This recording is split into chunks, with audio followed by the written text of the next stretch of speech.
I cannot marry you, Lucas! You're joking! Sandra! 72 hours to the wedding. I'm not joking. Things have changed. Things? Like what? The weather? Your hairstyle? Your damn soul? I've changed, Lucas.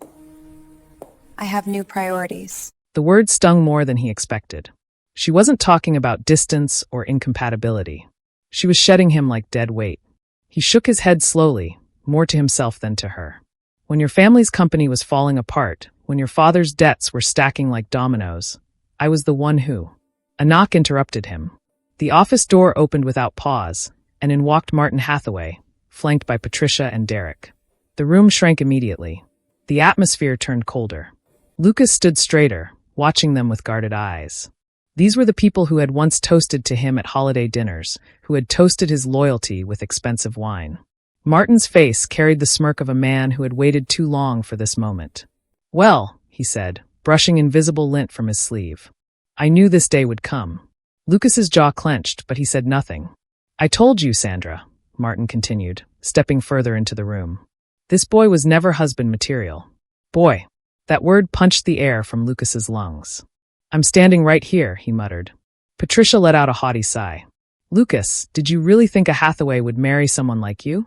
He turned to Sandra, searching her face for resistance, for even a flicker of guilt, but she gave him none. The woman who once whispered, "I love you" like a promise, now looked like she was interviewing someone for termination. "I can't marry a man who doesn't match my status," she said simply. For a moment, the world tilted. He felt like he was falling but couldn't find the ground. "Status?" Lucas breathed. "You're throwing away 3 years over status?" Derek chuckled in the corner, arms folded. He actually thought this was real. Damn. Lucas's fingers curled into fists at his sides. 3 years. I poured everything into saving this family. When the business was collapsing, who stayed up running numbers? Who pitched to investors that wouldn't take your father's calls? Martin stepped closer, his cologne too strong, his arrogance stronger. "We didn't ask you to save us. And we certainly didn't ask you to fall in love with our daughter." Lucas's face burned. "You used me." "We used a resource," Martin corrected. "It's business. You're an investment banker. You of all people should understand the value of ROI. The laughter from Derek made something crack inside Lucas. He looked back to Sandra one last time. "Tell me this isn't who you really are." Sandra didn't even blink. "You were always temporary." Her voice didn't rise. Her words weren't angry. They were simply facts, spoken like a closing balance sheet. Lucas's heart turned to iron. The trust, the loyalty, the nights holding her as she wept over bankruptcy documents. Every moment turned to ash. He stood still for several seconds, his face calm, unreadable. Then he stepped back, smoothed his blazer, and nodded. "Thank you," he said. Sandra's eyes narrowed. "For what?" "For not marrying me," he replied. "For showing me exactly who you all are before I made the biggest mistake of my life." Martin scoffed.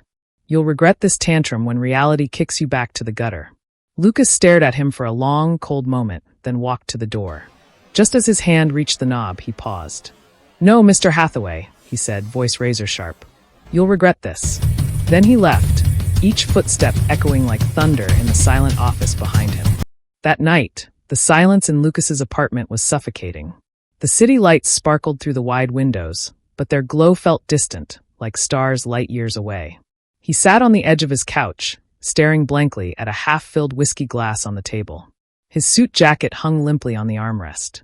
His tie was discarded on the floor like a noose he'd escaped. His phone vibrated endlessly beside him. Messages poured in from friends, colleagues, and gossip-hungry contacts. Questions, sympathy, even laughter. The story had leaked within hours. The wedding was off. Lucas Williams, the promising young banker, had been dumped like a failed investment. Publicly. He ignored them all. Instead, he pulled out his laptop. His fingers hesitated over the keys for only a moment before searching flights. He didn't need rest. He needed escape. New York, with all its glittering towers and echoing betrayal, no longer felt like home. He needed a city where no one knew him. A battlefield where no one expected him to win. London. One way. He clicked purchase. By morning, he was gone. The first bite of London air was sharp and unfamiliar, but Lucas welcomed it. The city was ruthless in its pace, merciless in its standards. Good. He needed that now. He needed to drown in work, lose himself in goals that didn't include anyone's approval. He stayed in a modest hotel the first few days. It smelled like antiseptic and ambition. He wasn't here to lounge, he was here to rebuild. The job hunt was brutal. Lucas submitted resumes to firms that barely glanced at his credentials. His former New York achievements meant little here. He was a foreigner in a city that demanded blood before offering bread. One particularly cold evening, he wandered into a bar in South Bank. The place was small, warm, dimly lit. Jazz drifted through the air like a soft heartbeat. "You look like a man who's either running from a woman or a bad trade," said a voice beside him. Lucas turned to see a man in his 50s, gray at the temples, eyes sharp with decades of experience. His suit was subtle but expensive. "Both," Lucas answered, lifting his glass. The man chuckled. "Gregson. James Gregson. Lucas Williams." They shook hands. The conversation that followed didn't involve shallow pleasantries. Within minutes, they were dissecting global markets, private equity shifts, startup viability, and tech volatility. Lucas didn't hold back. His frustration boiled into brilliance. He tore into financial predictions, outlined future trends, and even corrected Gregson once or twice. When they finally paused for breath, Gregson leaned back, studying him. "You're dangerous," he said. Lucas shrugged. "I'm accurate." Gregson laughed. "I run a private equity firm. We need minds like yours. Not a glamorous role, but if you're as good as you seem, you won't stay at the bottom for long." Lucas sipped his drink, staring out at the London skyline. "When do I start?" "Monday morning," Gregson said. That was the beginning of everything. The job was hell. He started at the bottom, low pay, long hours, endless reports. But Lucas didn't care. He lived in spreadsheets. He breathed risk. Where others hesitated, he moved like a man on fire. He predicted crashes. He saved portfolios from drowning. He turned overlooked ventures into gold mines. Gregson watched. And promoted. Fast.